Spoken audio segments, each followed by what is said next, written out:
Salut les bouseux.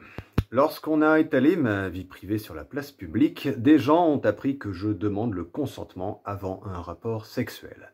On va parler de ça. Tout d'abord, il faut clarifier en répondant à la dérision. Beaucoup de gens tournent en ridicule cette idée de demander le consentement en mode « Ah mais alors, il faut signer un contrat !» S'il vous plaît madame, sans vouloir paraître insistant, acceptez-vous que je pratique sur vous une pénétration vaginale à l'aide de mon valeureux pénis? Signé ici, ici et ici, lu et approuvé, la date, merci, et voilà votre exemplaire. Non, évidemment, ça se passe pas comme ça. Alors, pour les autres, je sais pas, mais perso, quand ça m'arrive de le faire, de demander un consentement oral, c'est implicite. Parce que quand t'es à poil, sur la meuf à poil, avec le barreau comme ça sur son ventre, et que tu demandes ta envie, bon, on comprend ce que ça veut dire. Voilà, c'est tout. Présenté comme ça, il n'y a rien d'extraordinaire. En général, les gens qui parlent de demander le consentement ne précisent pas comment, parce qu'on comprend bien qu'il y a plein de façons de le faire. Ainsi, pour introduire le sujet, avec mon expérience personnelle, ça peut m'arriver de demander, mais ce n'est pas systématique. Je le fais quand la meuf, je la connais pas assez, qu'elle est pas très entreprenante, ça permet d'être sûr, et de l'impliquer aussi. De la pousser un peu à participer, parce que t'as des meufs, bon, elles préfèrent se laisser faire, et des fois, c'est à se demander si elles se rendent compte que baiser, ça se fait à deux. Au moins. Le deuxième cas de figure, ça sera de demander le consentement de façon inutile, mais vous savez bien, quoi, genre, alors, tu la veux? Elle te plaît, dis-le encore, tu la veux. Ouais, en ce moment, je parierais que tu t'imagines déjà en train de me sucer la bite au rythme des coups de fouet de mes couilles sur ta gueule. Non, bon, ok, ça se passe pas comme ça, c'était juste pour vous donner une idée, quoi. Bon, ok, là, c'est pas vraiment érotique, encore que chacun ses goûts, mais vous voyez l'idée. C'est aussi une façon de s'assurer du consentement, bien que ce soit pas le but premier. Quoi qu'il en soit, on peut trouver des appels à demander le consentement oral de ses partenaires, ce qui ne signifie pas signer un contrat. Il y a même des gens qui vantent de s'assurer oralement du consentement de leur partenaire. Pour chaque pratique, bon, d'accord, mais aussi changement de position, etc. Et qui disent que c'est très bien, que ça leur plaît beaucoup. Bon, très bien, tant mieux pour vous. Chacun a le droit de vivre sa sexualité comme il l'entend, et tant qu'on prévient les autres aussi quand on a des exigences et des pratiques un peu hors normes. Seulement, cette approche de demander systématiquement le consentement présente des limites. Je ne vais pas sortir les arguments classiques du style « mais ça casse le romantisme ». Tout ça, non, ce sont des arguments subjectifs sur lesquels on n'arrivera jamais à se mettre d'accord. Demander, c'est agréable ou c'est chiant, c'est une question de point de vue. À titre personnel, si on me demande, ça me gêne parce que je préfère les femmes audacieuses, mais si on parle là-dessus, on n'aboutira à rien d'autre qu'un dialogue de sourds, et au final, les gens ne changeront pas de position, et au pire, ça partira dans les injures en se traitant de violeurs. Je vais donc vous proposer une autre approche, un peu plus concrète, si vous êtes consentant bien sûr. Mettons-nous d'accord sur le fait qu'embrasser quelqu'un sur la bouche sans son consentement peut relever de l'agression sexuelle. En l'absence de contexte de séduction, sans consentement contextuel implicite, ça peut être une agression sexuelle. Ok. Bon.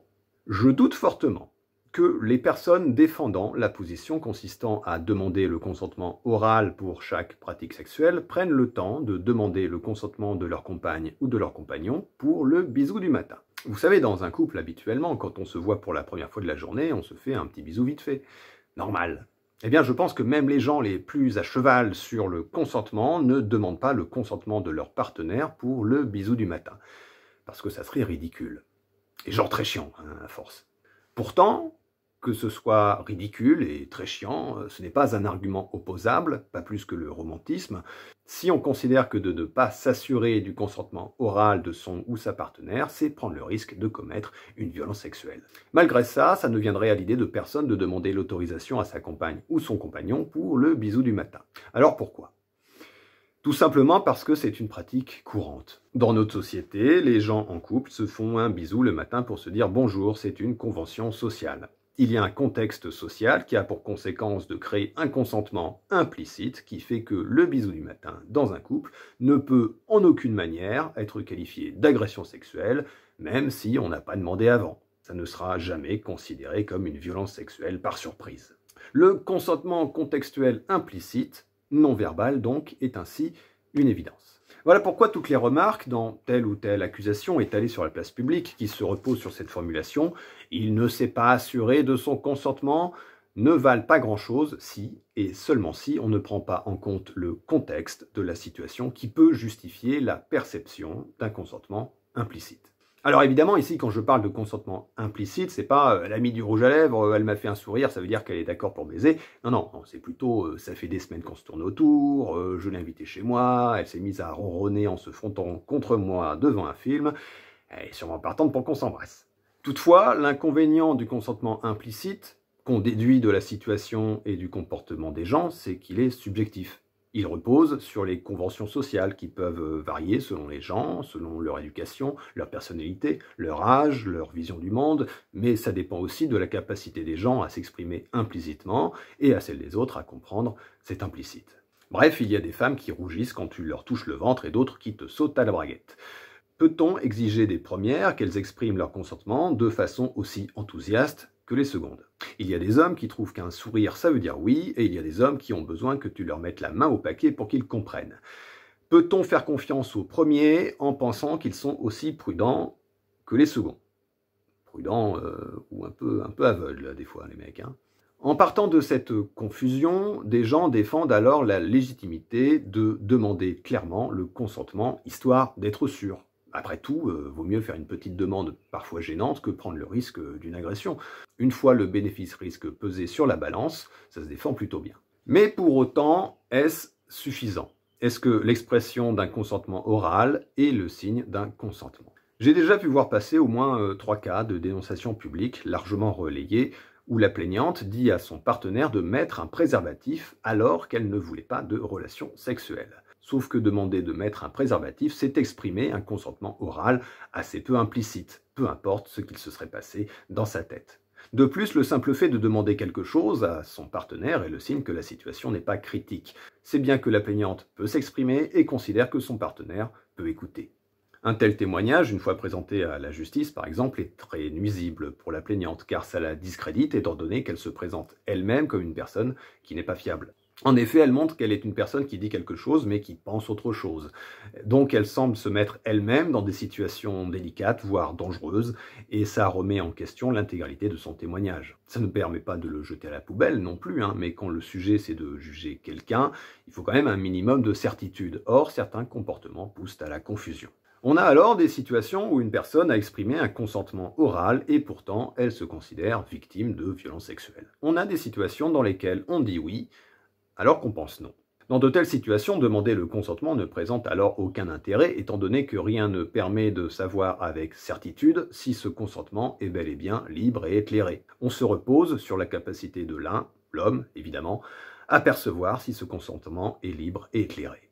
L'éducation des garçons à respecter le consentement ne mènera pas à grand-chose s'il n'y a pas une éducation des filles à l'exprimer correctement. Si l'éducation genrée pousse les garçons à outrepasser le consentement comme démonstration de son audace ou de son contrôle de la situation, elle pousse aussi les filles à ne pas l'exprimer clairement dans le but que les garçons insistent, ce qui est censé prouver leur témérité de chevalier qui part à l'assaut d'une forteresse de vertu, ou encore parce qu'elles considèrent que c'est à l'homme de faire le premier pas, d'agir, de contrôler les situations, et bien sûr pour éviter de passer pour une salope.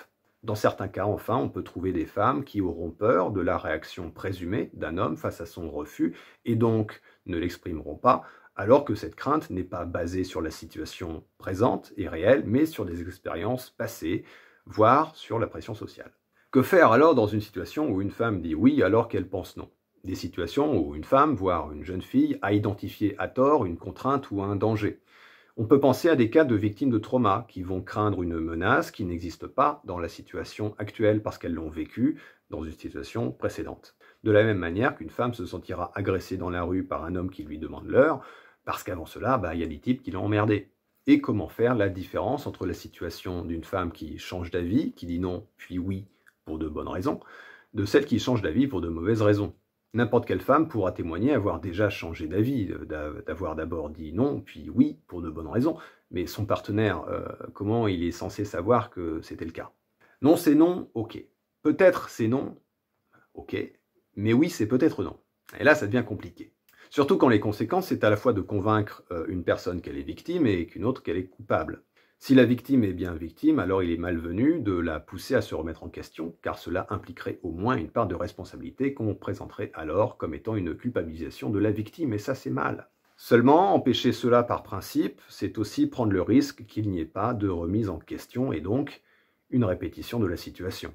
Or, qui pourrait justifier qu'une personne persiste à se mettre dans des situations dangereuses à cause de son incapacité à communiquer correctement ou à discerner la contrainte réelle d'une contrainte fantasmée? N'empêche, il y a des gens qui disent qu'il faut demander le consentement avant, pendant et après.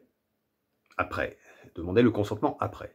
Je pense être capable de faire des efforts pour comprendre la logique des gens, mais là, j'avoue, ça me dépasse. Une fois, j'avais eu des relations sexuelles avec une femme qui m'a dit un jour, alors je ne sais plus comment elle l'a formulé, mais ce que j'ai compris, c'est qu'il fallait que je vérifie régulièrement pendant les rapports sexuels si elle était toujours OK. Alors je lui ai rien répondu parce que j'avais pas envie qu'on se prenne la tête, mais je me suis dit que c'était pas gérable. Et à un moment, on ne peut pas demander au mec de garder à l'esprit pendant le sexe, attention, il faut que je vérifie si tout va bien en demandant explicitement. T'es là, t'es en train de baiser, t'essaies d'apprécier le moment, mais pas trop non plus pour pas envoyer la purée. T'es attentif à ses réactions, pour voir ce qui lui plaît, pour t'adapter, enfin en tout cas si t'es pas nul. Hein. Et en plus, faut lui demander de temps en temps si ça va. D'un point de vue humain, c'est pas gérable, et d'un point de vue social, c'est juste validé, colis, le mec contrôle tout, quoi. Il est responsable de tout. L'homme, c'est le superviseur du cul qui doit tout faire lui-même et tout vérifier lui-même. Pendant que la meuf, elle est juste là en tant qu'objet passif que l'homme doit faire attention à pas casser. Je suis pas sûr qu'encourager les hommes à considérer qu'ils doivent tout contrôler et encourager les femmes à considérer qu'elles doivent être uniquement dans l'attente et la réaction, en mode l'homme propose, la femme dispose, règle quoi que ce soit.